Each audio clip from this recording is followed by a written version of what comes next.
Bismillahirrahmanirrahim. Rabbi shrah li sadri wa yassir li amri wa hlul 'uqdatam min lisani yafqahu qawli. Rabbi zidna ilma warzuqna fahma. Assalamualaikum warahmatullahi wabarakatuh. Alhamdulillah wassalatu wassalamu ala Rasulillah wa ala alihi wa ashabihi wa man ittaba'a hudah. Amma ba'd. Faya ayyuhal ikhwah usikum wa iyaya nafsi bitaqwallah faqad fazal muttaqun haitsu qala ta'ala wasari'u ila maghfiratin min rabbikum wa jannatin 'arduha as-samawati wal ard u'iddat lil muttaqin. Jamaah, mari kita bersyukur kepada Allah atas banyaknya limpahan nikmat dan karunia-Nya kepada kita hingga saat ini, sehingga kita bisa memaksimalkan amal soleh kita di bulan Ramadan, terutama di 10 akhir ini. Karena Rasulullah SAW bersabda, taharrau Lailatul Qadri fi ashril awakhir minar Ramadan. Kejarlah malam Lailatul Qadar itu di 10 akhir bulan Ramadan. Yang kedua, salawat dan salam kita haturkan pada baginda Nabi Muhammad SAW, orang yang mengencangkan ikat pinggangnya di 10 akhir bulan Ramadan, memaksimalkan lagi ibadah beliau yang sudah sangat maksimal di bulan Ramadan. Pada kesempatan kali ini saya akan melanjutkan kembali materi tentang ciri-ciri orang yang bertakwa. Kemarin kita sudah membahas ciri-ciri orang bertakwa dalam surat Al-Baqarah. Ada 5. Orang yang beriman pada hal yang gaib, menegakkan sholatnya, orang yang senantiasa menginfakkan sebagian hartanya, orang yang beriman kepada kitabullah Al-Quran dan kitab-kitab terdahulu, dan orang yang beriman dan mempersiapkan diri menghadapi hari kiamat. Ini adalah 5 ciri orang bertakwa dalam surat Al-Baqarah. Lalu saya akan menerangkan tentang ciri-ciri orang-orang yang bertakwa yang Allah sebutkan dalam surat Ali Imran. Allah Subhanahu wa taala berfirman seperti yang sudah saya bacakan tadi di depan, wasari'u, bersegeralah, ila maghfiratin mir rabbikum, menuju ampunan Tuhan kalian, wa jannatin, dan surga. Surga itu bahasa Arab, taman itu bahasa Arabnya jannatun. Jamak dari taman, bentuk plural dari taman adalah jannat, yaitu taman-taman. Allah Subhanahu wa taala menerangkan tentang surga itu jannatin 'arduhas samawati wal ard, yaitu taman-taman yang seluas langit dan bumi, uiddat lil muttaqin, disiapkan untuk orang-orang yang bertakwa. Surga dengan semua keindahannya disiapkan untuk orang yang bertakwa. Surga dengan sungainya yang mengalir di bawah rumah-rumah mereka, ada sungai susu, ada sungai madu, ada sungai khamr, ada sungai air jernih yang sangat menggiurkan, disiapkan bagi orang-orang yang bertakwa. Lalu ayat berikutnya Allah menjelaskan lagi tentang ciri-ciri orang bertakwa. Ada beberapa hal yang sama, tapi beberapa yang lainnya belum disebutkan dalam Al-Baqarah. Disebutkan ayat berikutnya, alladzina yunfikuna fis sarra'i wad-dharra, orang yang senantiasa berinfak dalam kondisi susah maupun dalam kondisi lapang. Orang yang senantiasa berinfak dalam kondisi lapang maupun dalam kondisi susah. Dikala lapang dia rajin berinfak, dikala sempit pun dia tetap berinfak. Ada orang yang ketika lapang dia berinfak banyak, akan tetapi begitu kondisinya sempit dia meninggalkan infaknya. Seakan-akan orang lain membutuhkan hartanya, padahal tidak seperti itu. Dia yang membutuhkan infaknya. Dia yang jauh lebih membutuhkan orang miskin ketimbang orang miskin itu butuh akan dia. Karena doa dari orang miskin, kebaikan yang kita lakukan kepada mereka itu akan membuat Allah Subhanahu wa taala membalas dan memberkahi harta kita.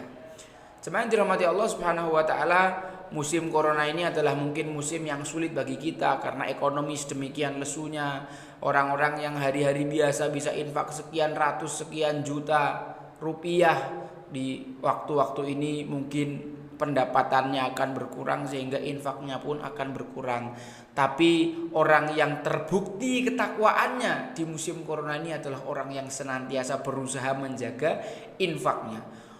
Bukan berinfak seperti di waktu ideal, akan tetapi hanya berusaha tetap menjaga konsistensi dia dalam berinfak.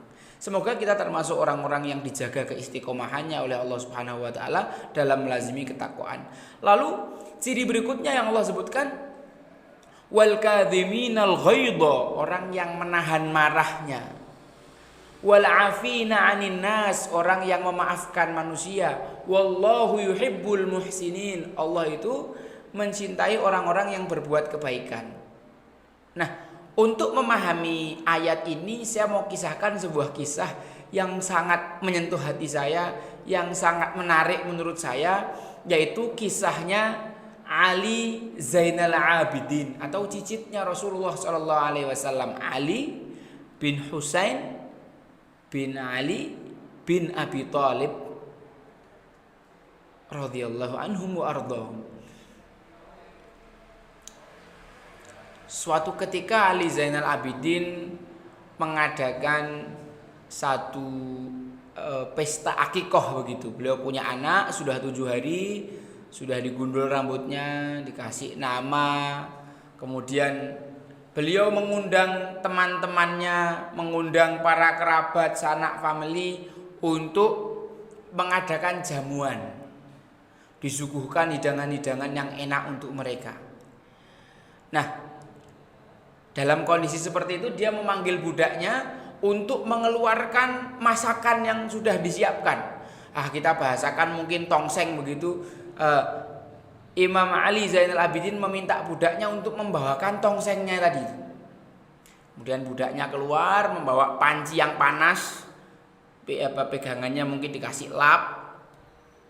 Ketika mendekat dan sudah dekat posisinya dengan Ali Zainal Abidin, qadarullahu wa ma syaa fa'al, ia menginjak roknya sehingga kalau bahasa Indonesianya itu keserimpet.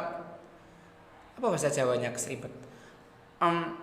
Ia terjatuh sehingga panci yang berisi makanan panas ini tumpah di pangkuannya Ali Zainal Abidin. Panasnya luar biasa, dan yang mengerikan, anaknya beliau langsung wafat seketika itu dikarenakan ketumpahan masakan yang sangat panas. Bayangkan jamaah ketika Anda berada di posisi Ali Zainal Abidin.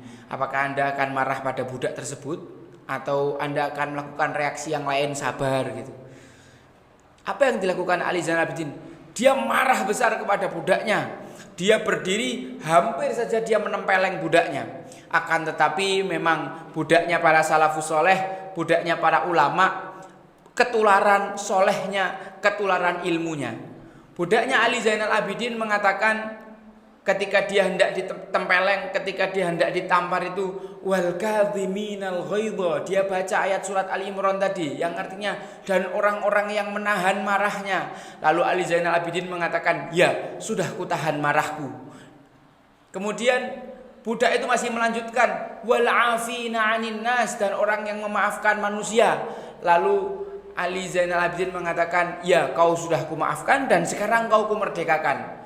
Budak itu masih belum selesai, dia melanjutkan ayatnya, wallahu yuhibbul muhsinin, Allah mencintai orang yang berbuat kebaikan.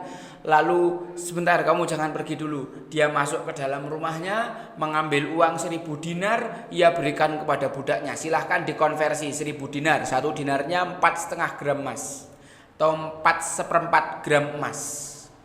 Orang yang baru saja membunuh anaknya karena ketidaksengajaan. Luar biasa sekali jamaah dirahmati Allah. Ini adalah contoh hidup aplikasi dari ayat-ayat Al-Quran. Ketika jamaah ingin melihat bagaimana mengaplikasikan wal kadhiminal ghaidha wal afina 'anin nas wallahu yuhibbul muhsinin, lihat kisahnya Ali Zainal Abidin tersebut. Sangat luar biasa, sangat menginspirasi.